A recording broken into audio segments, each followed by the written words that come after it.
In August 2024, China placed export restrictions on antimony.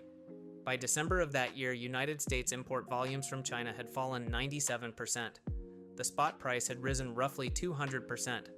This is a completed event, not a projection, and it has a specific object at its center, a silvery, brittle metalloid that most people in the semiconductor industry handle without ever learning its name. Lay that object on the table. The deepest layer is not what the trade headlines described because the headlines measured Chinese leverage and missed the other quantity the same number encodes simultaneously. The cuts go in order. What antimony actually does inside a chip and a defense alloy. How Chinese supply concentration reached the level it did. Why a 200% price signal failed to trigger any visible supply response. And what the 97% figure reveals about the architecture of Western semiconductor supply chains when you read it as an audit result rather than a geopolitical verdict. The outermost layer is functional. Antimony trioxide is the dominant flame retardant synergist in printed circuit board substrates and cable insulation, working alongside halogenated compounds to interrupt combustion chemistry at the molecular level. The same element appears as a dopant in certain semiconductor processes, as a hardening agent in lead-acid battery grids, and as a constituent of indium antimonide, the compound used as a substrate in infrared detector arrays deployed in thermal imaging systems. China controls what industry analysts estimate as roughly 70 to 80% of global mined antimony supply and a higher share of refined output. No public source credibly places China's share below 2/3 of world production, though independent figures vary at the margins. The functional breadth is the reason a single export control hit electronics manufacturing, defense procurement, and energy storage at the same moment. Antimony is not a single-use material. It is present across product categories without being named in any of them, because it appears as a dopant, a synergist, and an alloy hardener, rather than as a primary constituent. Gallium appears in product names, gallium arsenide, gallium nitride. Antimony does not.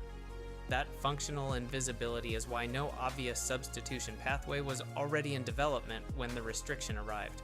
The material had never been treated as strategically exposed because it was never visible enough at the surface to read as a risk. The next layer down is geological and historical. Antimony is geologically uncommon and concentrates in economically significant deposits in a small number of countries. China's Hunan province contains some of the largest known reserves. The concentration of Chinese refining capacity reflects both that geological advantage and decades of investment in processing infrastructure.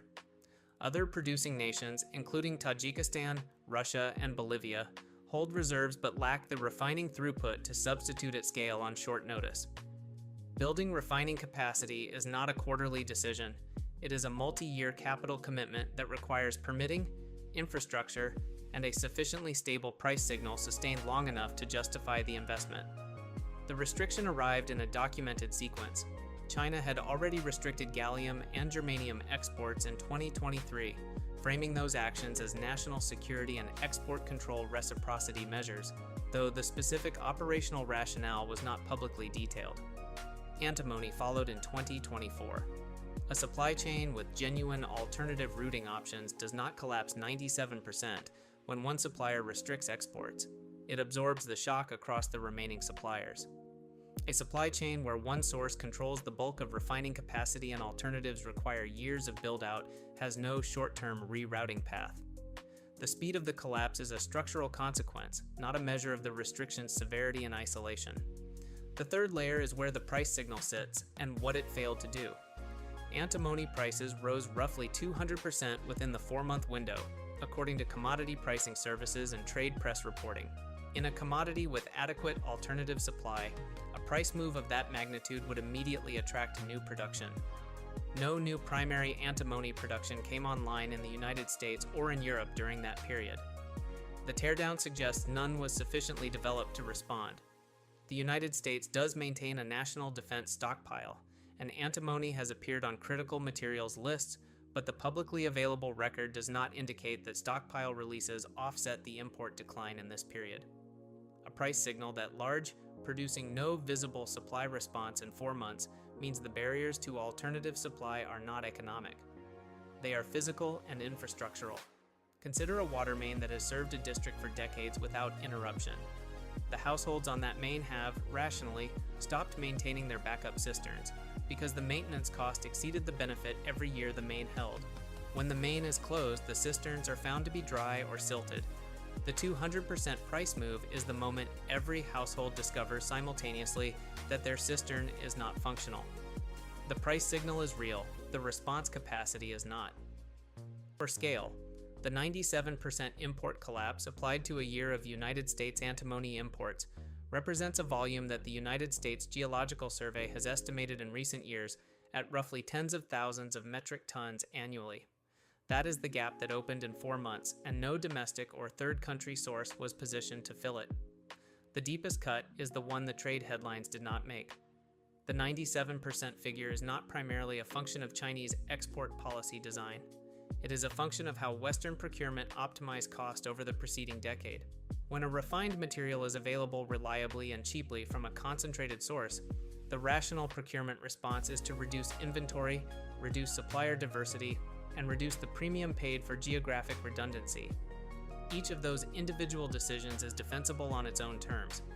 Accumulated across an industry over years, they produce a collective exposure that a single export restriction can then measure precisely. The 97% figure is, in that reading, an audit result. It tells you exactly how much redundancy the supply chain had preserved, which was approximately 3% of demand. This layer exists because the restriction was designed, whether intentionally or consequentially, to arrive after the optimization had completed.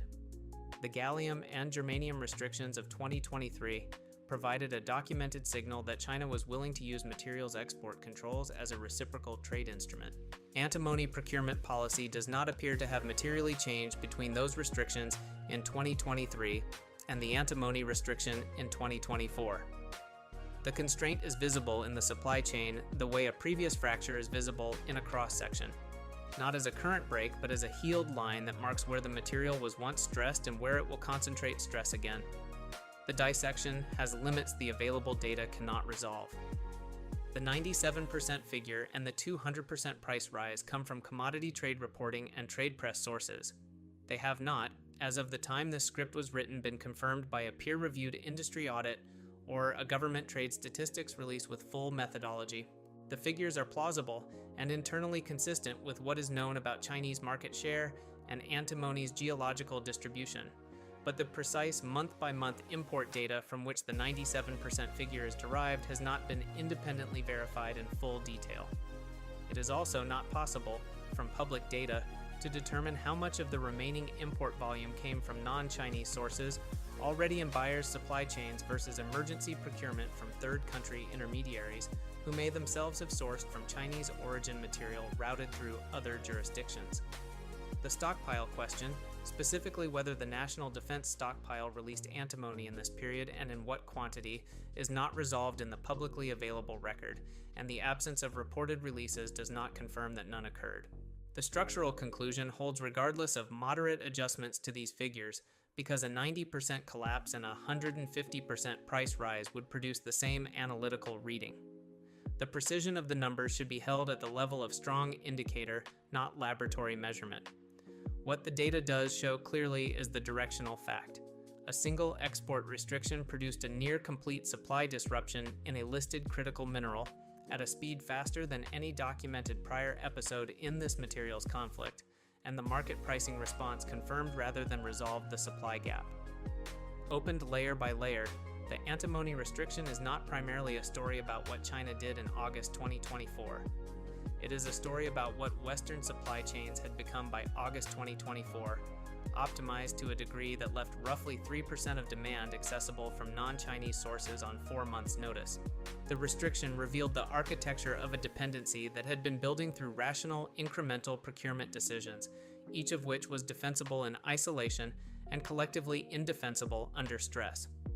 The 97% figure encodes two quantities simultaneously: Chinese supply concentration and Western supply chain atrophy. Separating them requires knowing how much non-Chinese capacity existed and was accessible in 4 months, which the 3% residual import figure approximates from the demand side. The supply chain's shape was determined not by strategic planners but by cost spreadsheets and the restriction simply made that determination legible. What the 4 months measured was not the depth of Chinese leverage, it was the depth of the hole that optimization had quietly dug. There are other materials on the critical minerals list where the concentration numbers and the stockpile adequacy numbers sit in a similar relationship to each other. If you want to name the next object to put on the table, another element, another restriction, another 4-month window, leave it in the comments and we will open it. If this kind of layer-by-layer dissection is useful to you, subscribe, and turn on notifications so you catch the next one.